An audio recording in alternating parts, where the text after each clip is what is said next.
ارے بھائی آپ اس لال رنگ کے لفظ سے نہ گھبرائیے، یہ ہے تو یہ کتے، لیکن اصل میں یہ پطرس بخاری کا مشہور مزاحیہ مضمون ہے جو کہ اکثر تعلیمی بورڈ کے نصاب میں شامل ہوتا ہے، تو پیش خدمت ہے۔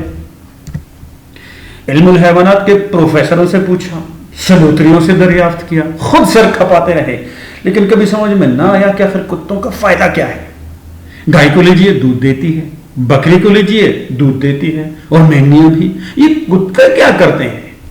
کہنے لگے کہ کتا وفادار جانور ہے۔ اب جناب وفاداری اگر اسی کا نام ہے کہ شام کے 7 بجے سے جو بھونکنا شروع کیا تو لگاتار بغیر دم لیے صبح کے 6 بجے تک بھونکتے چلے گئے، تو ہم لوگ برے ہی بھلے۔ ابھی کل ہی کی بات ہے کہ رات کے کوئی 11 بجے کتے کی طبیعت جو ذرا گدگدائی تو انہوں نے باہر سڑک پارا کر طرح کا ایک مصرع دے دیا۔ 1 منٹ کے بعد سامنے کے بنگلے میں کتے نے مطلع عرض کیا۔ اب جناب ایک کوہنا مشق استاد کو جو غصہ آیا، ایک حلوائی کے چولہے میں سے باہر لب کے اور بنا کے پوری غزل مقطع تک کہہ گئے۔ اس پر شمال مشرق کی طرف ایک قدر شناس کتے نے زوروں کی داد دی۔ اب تو حضرت وہ مشاعرہ گرم ہوا کہ کچھ نہ پوچھئے۔ کم بخت باز تو 2 غزلیں سے غزلیں لکھلائے تھے، کہیں ایک نے فی البدی قصیدے کے قصیدے پر ڈالے۔ وہ ہنگامہ گرم ہوا کہ ٹھنڈا ہونے میں نہ آتا تھا۔ ہم نے کھڑکی میں سے ہزاروں دفعہ آرڈر پکارا، لیکن کبھی ایسے موقع پر پردھان کی بھی کوئی نہیں سنتا۔ اب ان سے کوئی پوچھے کہ میاں تمہیں کوئی ایسا ہی ضروری مشاعرہ کرنا تھا تو دریا کے کنارے کھلی ہوا میں جا کر تب آزمائی کرتے؟ یہ گھروں کے درمیان آ کر سوتوں کو ستانا کون سی شرافت ہے بھیا؟ اور پھر ہم دیسی لوگوں کے کتے بھی عجیب بدتمیز واقع ہوئے ہیں۔ اکثر تو ان میں سے ایسے قوم پرست ہیں کہ پتلون کوٹ کو دیکھ کر بھونکنے لگ جاتے ہیں۔ خیر یہ تو ہے ایک حد تک قابل تعریف بھی ہے، اس کا ذکر ہی جانے دیجیے۔ اس کے علاوہ ایک اور بات ہے، یعنی ہمیں بارہا ڈالیاں لے کر صاحب لوگوں کے بنگلوں پر جانے کا اتفاق ہوا۔ خدا کی قسم ان کے کتے میں وہ شائستگی دیکھی ہے کہ آشش کرتے لوٹ آئے ہیں۔ جو ہی ہم بنگلے کے اندر داخل ہوئے، کتے نے برآمدے میں کھڑے کھڑے ایک ہلکی سی بخ کر دی اور پھر منہ بند کر کے کھڑے ہو گئے۔ ہم آگے بڑھے تو انہوں نے بھی 4 قدم آگے بڑھ کر ایک نازک اور پاکیزہ آواز میں پھر بخ کر دی۔ چوکیداری کی چوکیداری، موسیقی کی موسیقی۔ ہمارے کتے ہیں کہ نہ راگ نہ سر نہ سر نہ پیر، تان پہ تان لگائے چلے جاتے ہیں۔ بے تالے کہیں کے نہ موقع دیکھتے ہیں نہ وقت پہچانتے ہیں، گل بازی کیے جاتے ہیں، اور گھمنڈ اس بات پر ہے کہ تانسین اسی ملک میں تو پیدا ہوا تھا۔ اس میں شک نہیں کہ ہمارے تعلقات کتوں سے ذرا کشیدہ ہی رہے ہیں، لیکن ہم سے قسم لے لی جو ہم ایسے موقع پر ہم نے کبھی سیتا گری سے منہ موڑا ہو۔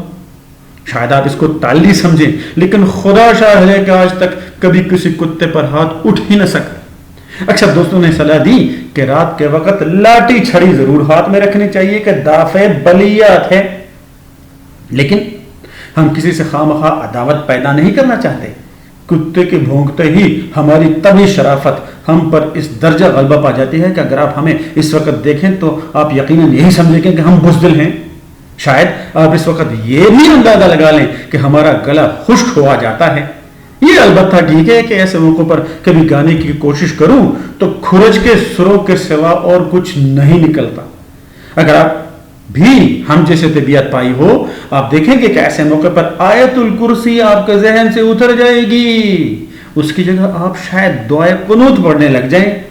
بعض اوقات ایسا اتفاق بھی ہوا ہے کہ رات کے 2 بجے چھڑی گھماتے تھیٹر سے واپس آ رہے ہیں اور ناٹک کے کسی نہ کسی گیت کی طرز ذہن میں بٹھانے کی کوشش کر رہے ہیں، چونکہ گیت کے الفاظ یاد نہیں اور نومشقی کا عالم بھی ہے، اس لیے سیٹی پر اکتفا کی ہے کہ بے سرے بھی ہو گئے تو لوگ یہی سمجھیں گے کہ انگریزی موسیقی ہے۔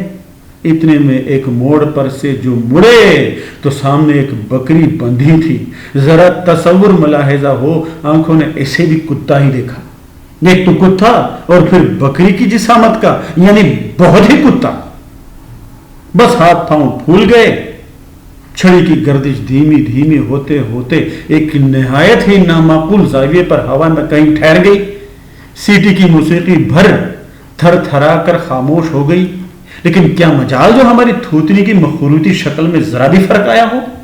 گویا ایک بے آواز لے ابھی تک نکل رہی ہے، طب کا مسئلہ ہے کہ ایسے موقع پر اگر سردی کے موسم میں بھی پسینہ آ جائے تو کوئی مذائقہ نہیں، بعد میں پھر سوکھ جاتا ہے۔ کیونکہ ہم طبعاً ذرا محتاط ہیں، اس لیے آج تک کتے کے کاٹنے کا کوئی اتفاق نہیں ہوا، یعنی کہ کسی کتے نے آج تک ہم کو کبھی کاٹا ہی نہیں۔ اگر ایسا سامنا کبھی پیش آیا ہوتا تو اس سرگزشت کی بجائے آج آپ ہمارا مرثیہ چھپ رہا ہوتا، تاریخی مصرع دعائیہ ہوتا کہ اس کتے کی مٹی سے بھی کتا گھاس پیدا ہوا۔ لیکن کہوں کس سے میں کہ کیا ہے سگے راہ بری بلا ہے، مجھے کیا برا تھا مرنا اگر ایک بار ہوتا۔ جب تک اس دنیا میں کتے موجود ہیں اور بھونکنے پر مصر ہیں، سمجھ لیے کہ ہم قبر میں پاؤں لٹکائے بیٹھے ہیں، اور پھر ان کتوں کے بھونکنے کے اصول بھی کچھ نرالے ہیں۔ یعنی ایک تو متعدی مرض ہے اور پھر بچوں اور بوڑھوں سبھی کو لائق ہے۔ اگر کوئی بھاری بھرکم اسفندیار کتا کبھی کبھی اپنے رعب اور دبدبے کو قائم رکھنے کے لیے بھونک لے تو ہم بھی چاروں ناچار کہہ دیں کہ بھائی بھونک، اگرچہ ایسے وقت میں اس کو زنجیر سے باندھا ہونا چاہیے، لیکن یہ کمبخت 2 روزہ سے روزہ 2 3 تولے کے پلے بھی تو بھونکنے سے باز نہیں آتے۔ باریک آواز ذرا سا پھیپڑا، اس پر بھی اتنا زور کہ بھونکتے ہی اور بھونکتے ہیں کہ آواز کی لرزش دم تک پہنچتی ہے، اور پھر جب بھونکتے ہیں چلتی موٹر کے سامنے آ کر گویا اسے روک ہی تو لیں گے۔ اب اگر یہ خاکسار موٹر چلا رہا ہو تو قطعاً ہاتھ کام کرنے سے انکار کر دیں، لیکن ہر کوئی یوں ان کی جان بخشی تھوڑا ہی کرے گا۔ کتے کے بھونکنے پر مجھے سب سے بڑا اعتراض یہ ہے کہ ان کی آواز سوچنے کے تمام قوہ معطل کر دیتی ہے، خصوصاً جب کسی دکان کے تختے کے نیچے سے ان کا ایک پورا خفیہ جلسہ باہر سڑک پر آ کر تبلیغ کا کام شروع کر دے تو آپ ہی کا یہ ہوش ٹھکانے رہ سکتے ہیں؟ ہر ایک کی طرف بار بار یا باری باری متوجہ ہونا پڑتا ہے، کچھ ان کا شور، کچھ ہمارے صدائے احتجاج، یعنی زیر لب بے ڈھنگی حرکات و سکنات، حرکات ان کی، سکنات ہماری۔ اس ہنگامے میں دماغ بھلا خاک کام کر سکتا ہے؟ اگرچہ یہ مجھے بھی نہیں معلوم کہ اگر ایسے موقع پر دماغ کام کرے گا بھی تو کیا تیر مار لے گا۔ بہر صورت کتوں کے یہ پرلے درجے کی ناانصافی میرے نزدیک ہمیشہ قابل نفرین رہی ہے۔ اگر ان کا ایک نمائندہ شرافت کے ساتھ ہم سے آ کر کہہ دے کہ عالی جناب سڑک بند ہے تو خدا کی قسم ہم بغیر چوں چرا کے واپس لوٹ جائیں۔ اور یہ کوئی نئی بات نہیں، ہم نے کتوں کی درخواست خاص پر کئی راتیں سڑک ناپنے میں گزار دی ہیں، لیکن پوری مجلس کا یوں متفقہ و متحدہ طور پر سینہ زوری کرنا ایک کمینہ حرکت ہے۔ قارئین کرام سے خدمت میں عرض ہے کہ اگر ان کا کوئی عزیز محترم کتا کمرے میں موجود ہو تو یہ مضمون بلند آواز سے نہ پڑھا جائے، مجھے کسی کی دل شکنی مطلوب نہیں ہے۔ خدا نے ہر قوم میں نیک افراد پیدا کیے ہیں، کتے اس کلیے سے مستثنا نہیں ہیں۔ آپ نے خدا ترس کتا بھی ضرور دیکھا ہوگا، اس کے جسم میں تپسیا کے اثرات ظاہر ہوتے ہیں، جب چلتا ہے تو اس کی مسکینی اور عجز سے گویا بار گناہ کا احساس آنکھ نہیں اٹھانے دیتا۔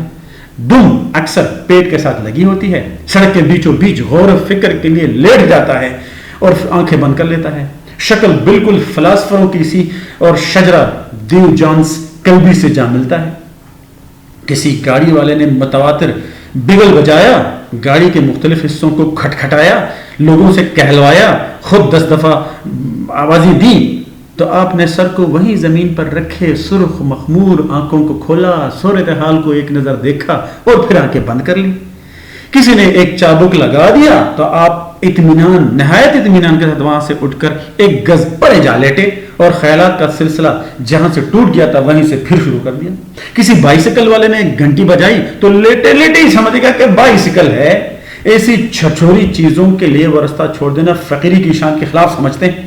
رات کے وقت یہی کتا اپنی خشک پتلی سی دم کو تاب بحد امکان سڑک پر پھیلا کر رکھتا ہے۔ اس سے محض خدا کے برگزیدہ بندوں کی آزمائش مقصود ہوتی ہے۔ جہاں آپ نے غلطی سے اس پر پیر رکھ دیا، انہوں نے غیظ و غضب کے لہجے میں آپ سے پرسش شروع کر دی۔ بچہ فقیروں کو چھیڑتا ہے، نظر نہیں آتا ہم سادھو لوگ یہاں پر بیٹھے ہیں۔ بس اس فقیر کی بددعا سے اس وقت راشا شروع ہو جاتا ہے۔ بعد میں کئی راتوں تک یہی خواب نظر آتے ہیں کہ بے شمار کتے ٹانگوں سے لپٹے ہوئے ہیں اور جانے نہیں دیتے۔ آنکھ کھلتی ہے تو پاؤں چارپائی کے ادوائن میں پھنسے ہوتے ہیں۔ اگر خدا مجھے کچھ عرصے کے لیے اعلیٰ قسم کے بھونکنے اور کاٹنے کی طاقت عطا فرمائے تو جنون انتقام میرے پاس کافی مقدار میں ہے. رفتہ رفتہ سب کچھ